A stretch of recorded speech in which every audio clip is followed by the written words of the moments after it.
Friends from the media, first of all, let me welcome my friend, Foreign Minister Penny Wong, on her second visit to India as Foreign Minister this year.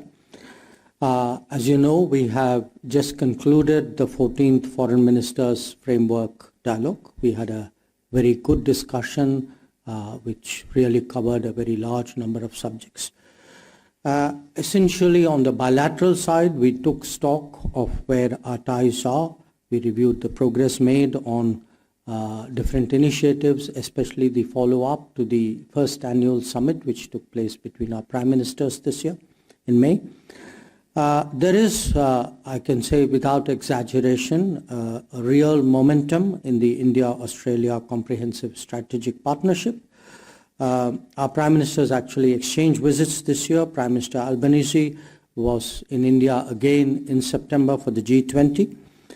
And I would really also, on that note, like to thank Foreign Minister Wong for Australia's strong and consistent support given to us in the context of our G20 presidency. Yesterday, Raksha Mantri ji and I held the second India-Australia 2+2 Foreign and Defence Ministers Dialogue along with Deputy Prime Minister Richard Marles and Foreign Minister Penny Wong. This, again, as you would be aware, is a format we have with select partners. It is reflective of the growing and deepening engagement between our two countries, and I must say it was a very productive 2+2. Where India and Australia are concerned, I can say that there have really been many firsts in our relationship this year. We have made a new beginning with the Comprehensive Strategic Partnership. The Economic Cooperation and Trade Agreement entered into force, and this is the first year that we are seeing its impact, which has been very positive on our trade. As I said, we saw the first annual summit.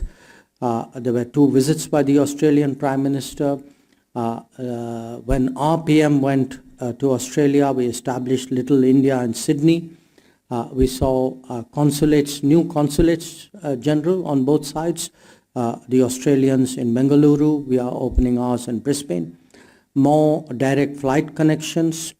The opening of the first Australian university campuses in India. An agreement on mutual recognition of educational qualifications, migration and mobility arrangement. So as you can see, really every facet of this relationship is actually on the move. Today, amongst other things, we also discussed, highlighted the importance of moving on the Comprehensive Economic Cooperation Agreement, the CECA negotiations. We spoke of the way forward for greater mobility of our students and professionals. And we are committed, both of us, to ensuring that we build more trusted, reliable and resilient supply chains in the Indo-Pacific so that there is broader and inclusive growth. As part of the 2+2 and as again part of our own dialogue today, we had an extensive discussion on security issues. We shared growing convergences with Australia, and at the heart of it is really a shared commitment to a free, open, inclusive, prosperous and rules-based Indo-Pacific region based on UNCLOS as the constitution of the seas. Minister Wong and I also spoke about terrorism, radicalism and extremism.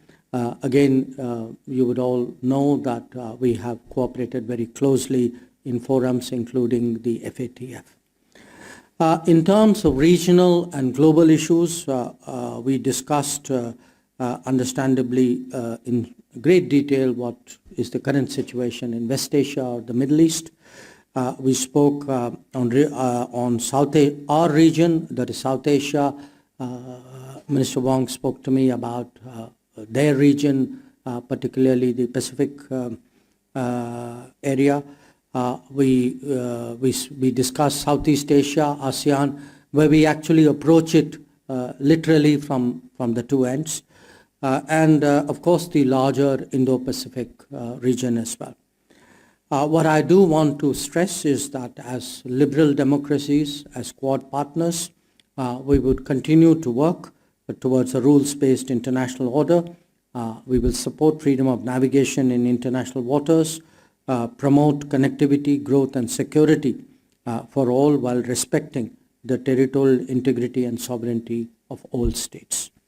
So let me conclude once again by thanking Penny, Minister Wong, for her presence in India today.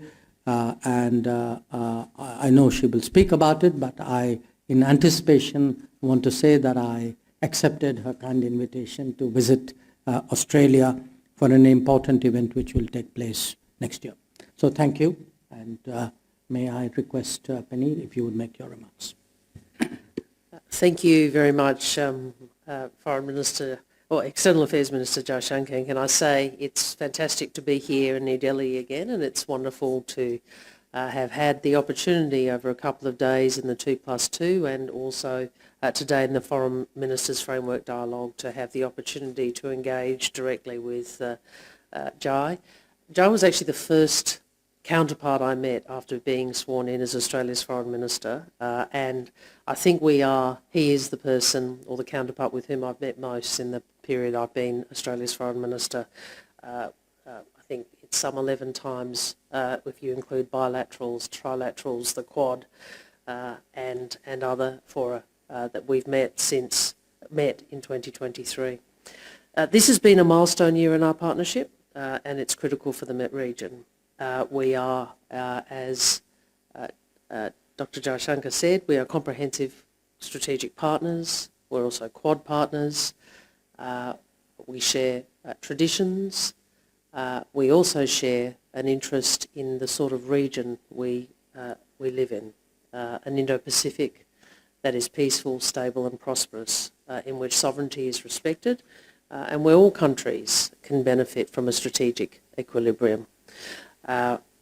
We can only build and sustain this region by working with others, and I can't emphasise sufficiently how important we see India to that project. I thank Jai for his kind comments about our support on the G20. We certainly did want to ensure we worked with India as much as we were able to make this a successful, make it a successful G20 year.